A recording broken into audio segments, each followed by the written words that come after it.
The hospital room was quiet except for the soft hum of machines that blinked rhythmically beside the bed. Sunlight streamed through the blinds, casting long golden streaks across the pale floor. In the center of the room lay Emily Carter, a 7-year-old girl who had been in a coma for 3 months after a horrific car accident. Her parents sat by her side, their faces worn with exhaustion and hope. For weeks, they had clung to the faint possibility that she might wake up, but as days turned into months, even that glimmer of hope began to fade. Yet today something felt different. The air seemed heavier, charged with an unspoken tension, as though the universe itself knew that this day would change everything. At exactly 3:47 p.m., the stillness broke. Emily's fingers twitched slightly under the thin blanket covering her frail body. Her mother, Sarah, gasped, clutching her husband Mark's hand tightly. "Did you see that?" she whispered, her voice trembling between disbelief and excitement. Mark leaned closer, his eyes fixed on his daughter's face. "Emily? Sweetheart, can you hear us?" he asked softly, brushing a strand of her blonde hair away from her forehead. Seconds stretched like hours until, finally, Emily's eyelids fluttered open. For a moment, she stared blankly at the ceiling, her blue eyes clouded with confusion. Then tears began streaming down her cheeks, and her tiny body started shaking beneath the sheets. Sarah reached out to hold her hand. "It's okay, baby. You're safe now. Mommy and Daddy are here." But instead of calming down, Emily grew more agitated. Her breathing quickened, and her cries turned into sobs. The nurse on duty rushed over, concern etched across her face. "What's wrong, sweetie? Are you in pain?" That's when Emily spoke. 5 words that sent chills down everyone's spines.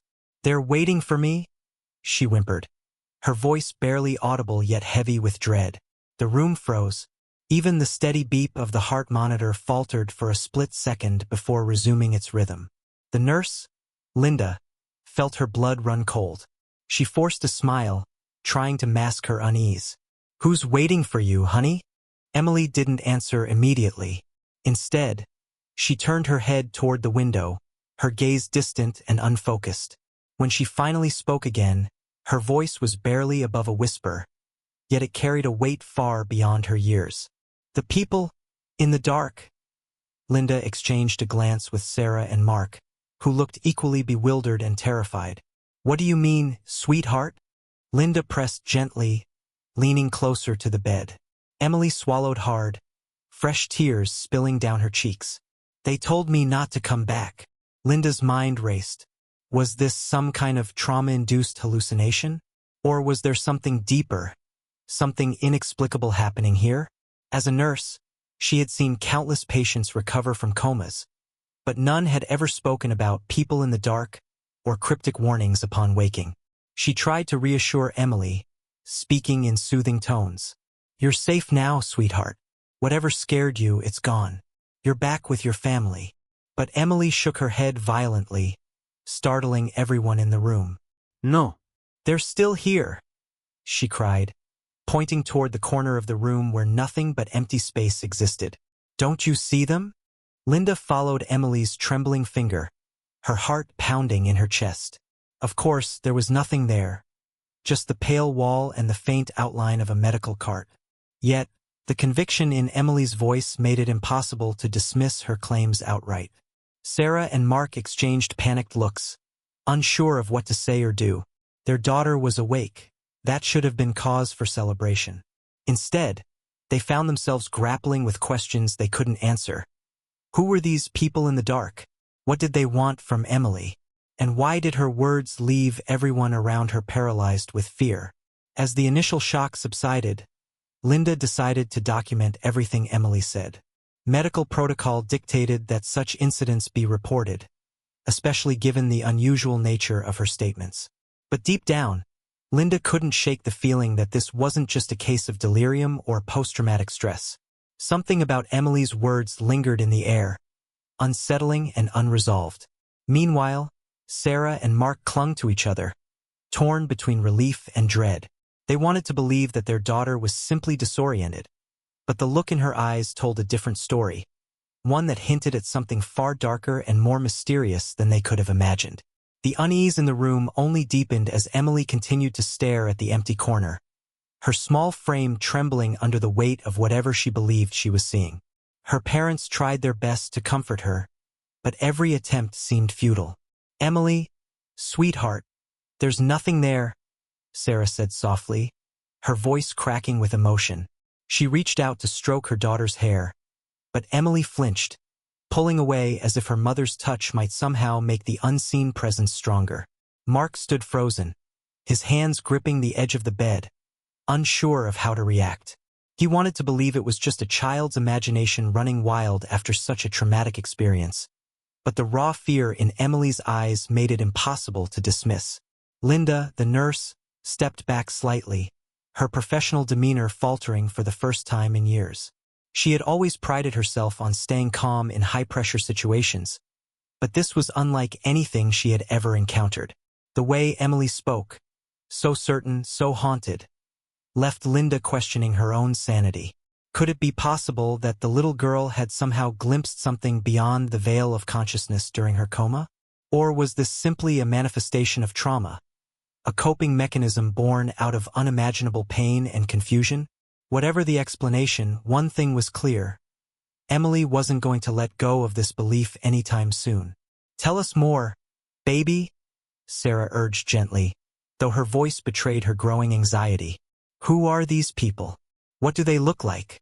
Emily hesitated, her lower lip quivering as she struggled to find the words. Finally, she whispered, "They're shadows, but not like regular shadows. They move when nothing else does. And they whisper." Her last word hung in the air like a storm cloud, heavy and ominous. Linda felt goosebumps rise on her arms despite the warmth of the hospital room. Shadows that moved on their own? Whispers without a source. It sounded like something out of a horror movie, yet here they were, dealing with it in real life. Mark cleared his throat, trying to inject some rationality into the situation. "Maybe she's remembering parts of the accident," he suggested, glancing at Linda for support. "Kids her age can process trauma in strange ways. Maybe her mind is creating these images to help her cope." Linda nodded slowly, appreciating the effort to explain things logically, but even she couldn't fully buy into the theory. There was something about the specificity of Emily's descriptions, the way she described the shadows moving, the whispers calling her name, that felt too vivid to be mere imagination. And then there was the timing. Why now? Why would she suddenly start talking about these things the moment she woke up? As the minutes ticked by, Emily grew quieter, her energy seemingly drained from the effort of explaining what she had seen, or thought she had seen. Her eyelids drooped, and within moments, she drifted back into sleep. The sudden silence in the room was deafening. Sarah and Mark exchanged worried glances, neither knowing what to say or do next. Linda took the opportunity to step outside, needing a moment to collect her thoughts. She pulled out her phone and opened a notes app, jotting down everything Emily had said. Documenting the incident felt like the responsible thing to do, but part of her wondered if she should take it further. Perhaps consult a psychologist or even someone who specialized in cases involving near-death experiences. Back inside the room, Sarah sat beside Emily's bed, holding her hand tightly. Tears streamed silently down her face as she watched her daughter's chest rise and fall with each shallow breath. "Do you think she'll be okay?" she asked, her voice barely audible. Mark sighed heavily, running a hand through his disheveled hair. "I don't know," he admitted, "but we'll figure it out. We have to." Unbeknownst to them, however, Emily's return to consciousness had set off a chain reaction that none of them could have anticipated.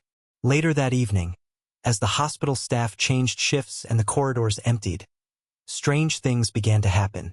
Lights flickered intermittently in Emily's wing of the building, though no technical issues were reported. Nurses whispered among themselves about hearing faint footsteps echoing down the halls late at night, even when they knew the area was deserted. And then there was the matter of the security cameras. One of the overnight guards noticed something peculiar while reviewing footage from earlier in the day. A dark blur passing quickly across the screen in Emily's room, visible for only a fraction of a second before disappearing entirely. At first, he dismissed it as a glitch, but the more he replayed the clip, the less convinced he became. Word of these occurrences spread quietly among the hospital staff, fueling a mix of curiosity and unease. Some chalked it up to overactive imaginations and long hours, while others weren't so quick to dismiss the possibility of something supernatural. Linda found herself caught in the middle, torn between skepticism and an instinctive feeling that something was very wrong. She decided to visit Emily again the following morning, hoping to get some clarity. When she entered the room, she found Sarah sitting alone, staring blankly at the wall. "How is she?" Linda asked cautiously. Sarah looked up, startled by the sound of her voice.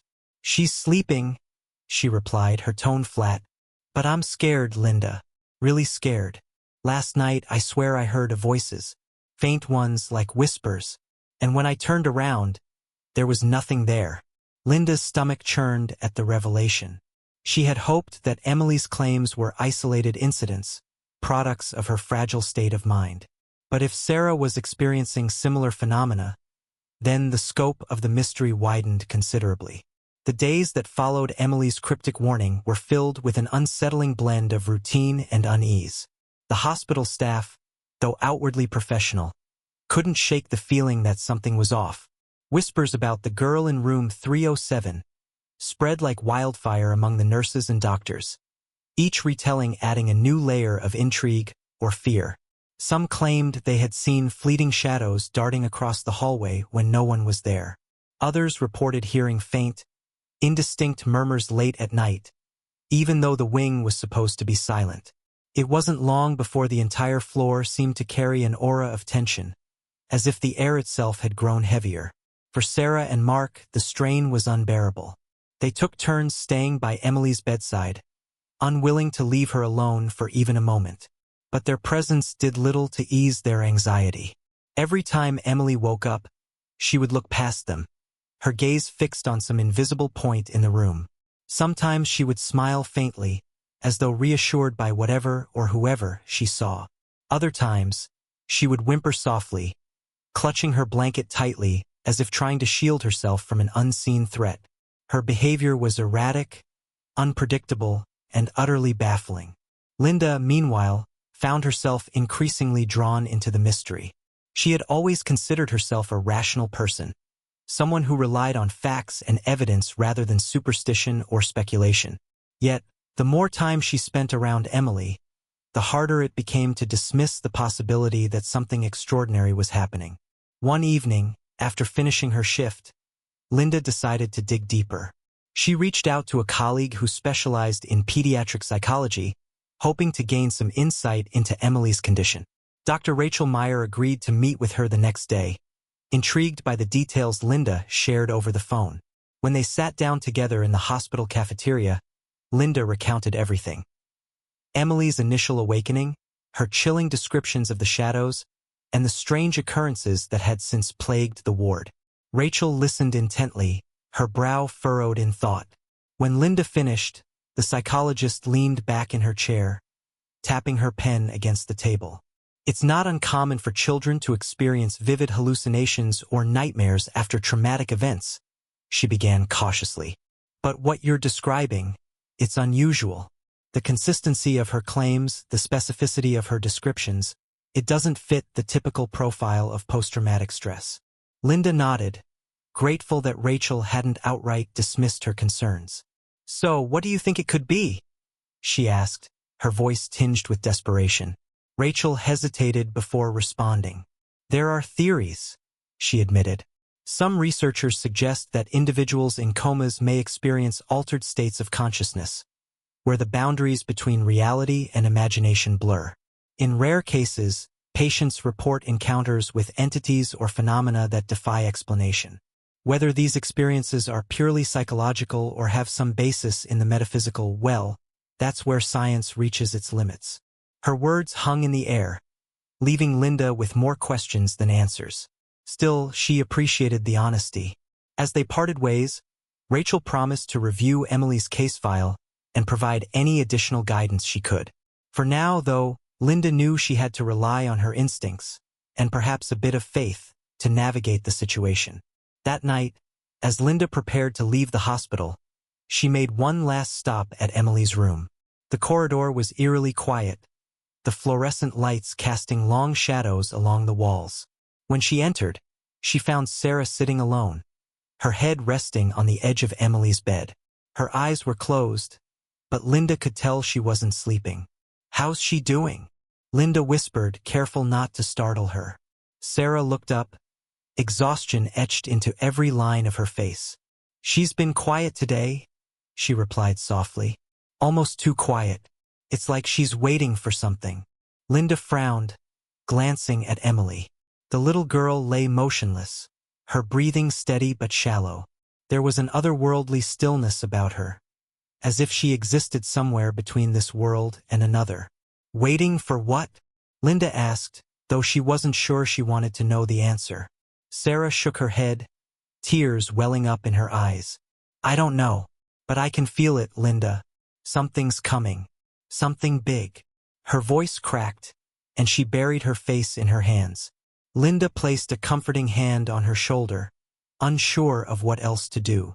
She stayed for a few more minutes, offering what little reassurance she could, before finally heading home. As she drove through the darkened streets, Linda's mind replayed the events of the past few days. She couldn't shake the image of Emily pointing toward the empty corner of the room, her tiny voice trembling as she spoke of shadows and whispers.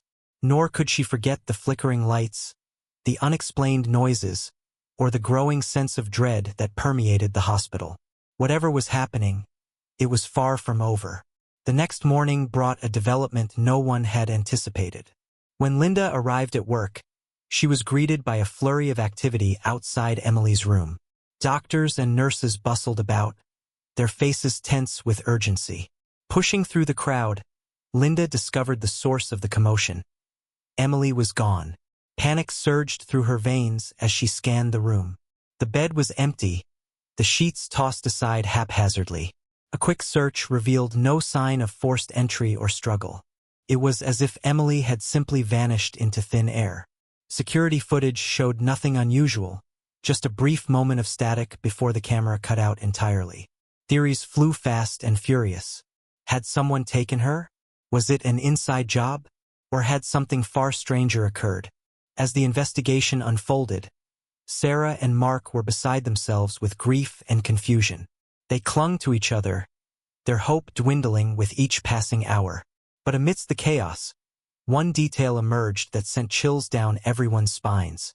On the wall above Emily's bed, written in shaky block letters, were 5 words: "She chose to stay with us." No one knew who or what had left the message, and no one dared to guess. Determined to get answers, Linda spent the rest of the day researching cases of patients who had reported unusual experiences after waking from comas. To her surprise, she discovered several accounts that bore striking similarities to Emily's story. In many instances, individuals claimed to have encountered shadowy figures or heard disembodied voices during their unconscious states. Some described feelings of being pulled back into their bodies against their will, while others spoke of warnings delivered by unseen entities. None of the cases offered concrete explanations, but they painted a pattern that was hard to ignore. By the time evening rolled around, Linda felt both overwhelmed and intrigued. She returned to Emily's room once more, finding the young girl awake and sitting upright in bed. Her expression was calm now, almost serene, which struck Linda as odd given the turmoil of the previous day. "Hey, sweetie," Linda greeted her with a gentle smile. "How are you feeling today?" Emily looked at her, her blue eyes piercing yet distant. For a moment she didn't respond. Then, in a voice so soft it was almost inaudible, she said, "They're still here, but they won't hurt me anymore." Linda froze, her heart skipping a beat. "What do you mean, Emily? Who won't hurt you?" Emily tilted her head slightly, as if listening to something only she could hear. "The shadows," she murmured. "They told me I'm safe now, as long as I stay here." The finality in her tone sent shivers down Linda's spine. Stay here? What did that mean? Was Emily referring to the hospital, or was it something more abstract? A state of being, perhaps? Before Linda could press further, Emily lay back down and closed her eyes, retreating into another bout of restless sleep. As Linda left the room, her mind raced with questions. Who or what were these shadows? Were they figments of Emily's imagination, or did they represent something far beyond human understanding? And most importantly, why had they singled her out? One thing was certain. Unraveling the truth would require delving deeper into realms that science couldn't easily explain. But for now, all anyone could do was wait and watch as the mystery unfolded. The discovery of the cryptic message above Emily's bed sent shockwaves through the hospital. The 5 words, "She chose to stay with us," seemed to hang in the air like a curse, heavy with meaning yet impossible to decipher. For Sarah and Mark, it was a devastating blow. Their daughter was gone, not just physically but perhaps beyond the reach of this world altogether. They sat in stunned silence outside Emily's room, their faces pale and hollow, as investigators combed the area for clues. But deep down, they both knew that no amount of searching would bring her back. Linda stood nearby, watching the scene unfold with a mixture of sorrow and dread. She couldn't shake the feeling that Emily's disappearance wasn't random or accidental. It was deliberate. The shadows, the whispers, the warnings, all of it pointed to something far greater than anyone could comprehend.